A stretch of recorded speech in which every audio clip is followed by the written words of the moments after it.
Hello students, this is Bhashwati teacher. Welcome to my channel Learning English with Bhashwati teacher, and today we are going to start lesson number 2.6 and the name of the chapter is Science and Spirituality. Today we are going to do the part 1 of the lesson because the lesson is very big, so we will go very slowly and steadily. So come, let's get started.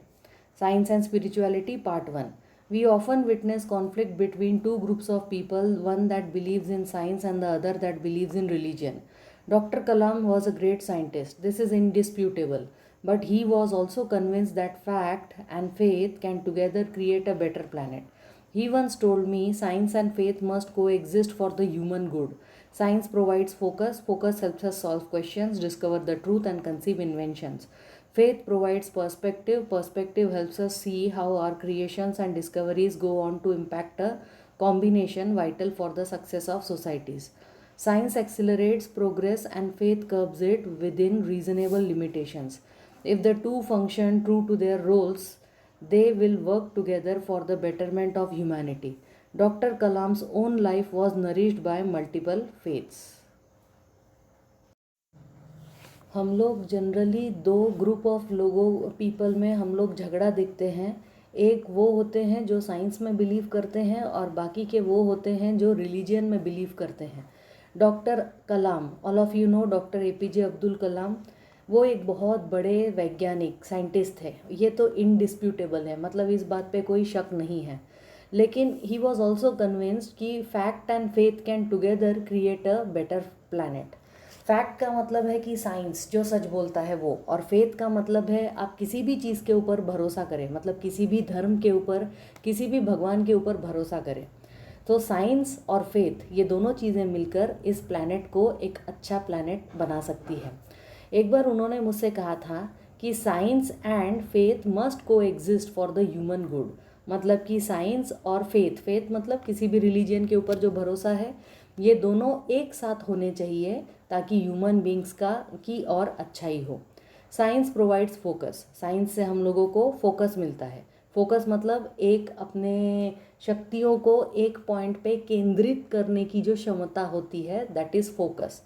Focus helps us solve questions, और focus अगर हम लोग करेंगे तो focus is also concentrate, तो उसकी वजह से हम लोग क्वेश्चन सॉल्व कर सकते हैं।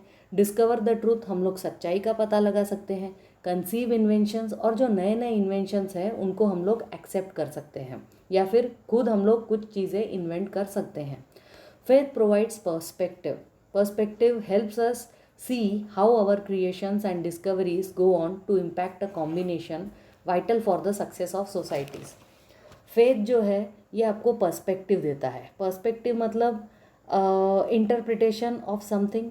हर एक जन का पर्सपेक्टिव अलग होता है, और पर्सपेक्टिव की वजह से जो हमारे क्रिएशंस और हमारे डिस्कवरीज़ हैं वो किस तरीके से हमारे सोसाइटी के सक्सेस के लिए इम्पॉर्टेंट बन जाएंगे। जैसे if someone is working on sale biology, वो उसका पर्सपेक्टिव है।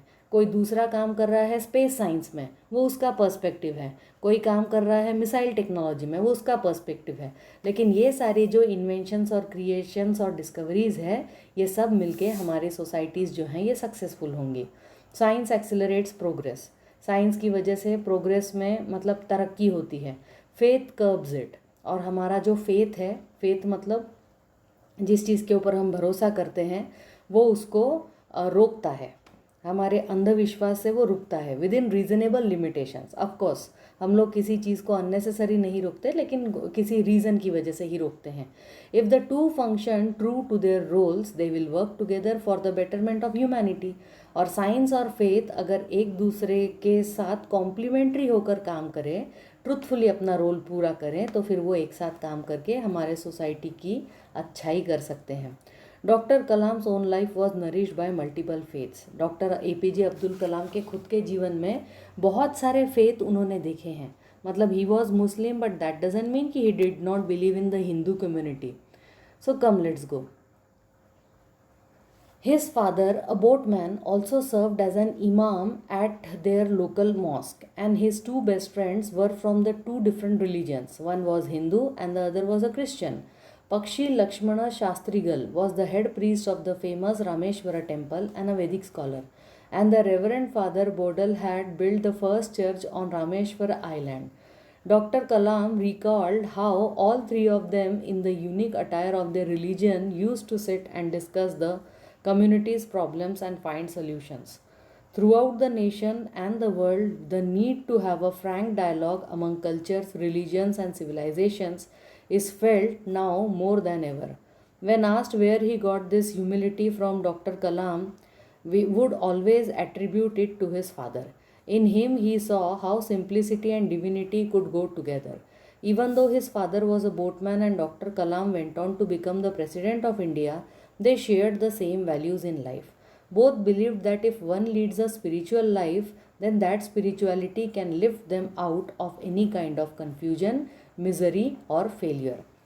डॉक्टर APJ अब्दुल कलाम के जो पापा थे वो एक बोटमैन थे, मतलब नाव चलाते थे, लेकिन वो एक लोकल मस्जिद में इमाम का भी काम करते थे। जैसे मंदिर में पंडित जी होते हैं वैसे ये मस्जिद में इमाम होते हैं। और उनके जो डॉक्टर APJ अब्दुल कलाम के जो दो बेस्ट फ्रेंड्स थे वो दो अलग अलग रिलीजन्स में से थे, एक हिंदू था और दूसरा क्रिश्चियन था। पक्षी लक्ष्मण शास्त्रीगल वो तो रामेश्वर टेम्पल के मुख्य पंडित जी थे, हेड प्रीस्ट थे, और वो एक वैदिक स्कॉलर भी थे।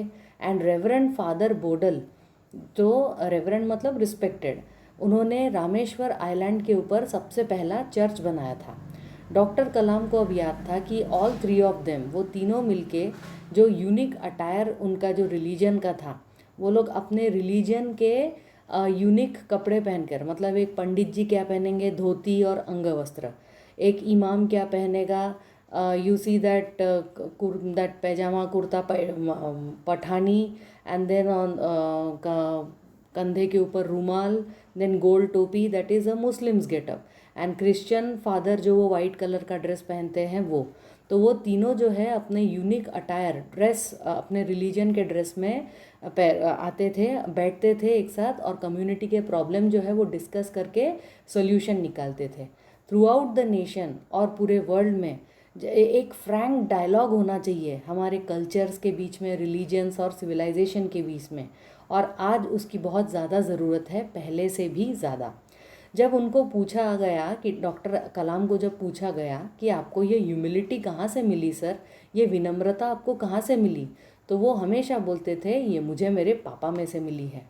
और उससे उनको देखकर हमको लगता था कि सिंप्लिसिटी और डिविनिटी ये दोनों एक साथ आ सकते हैं।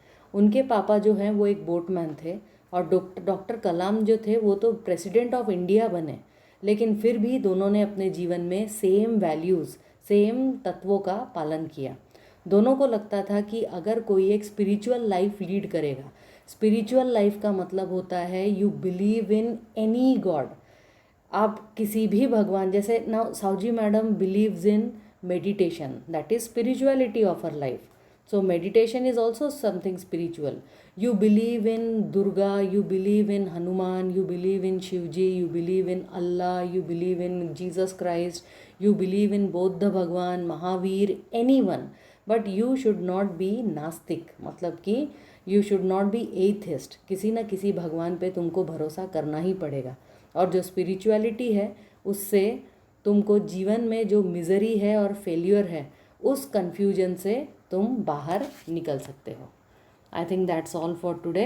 We will do the rest of the lesson in the next class.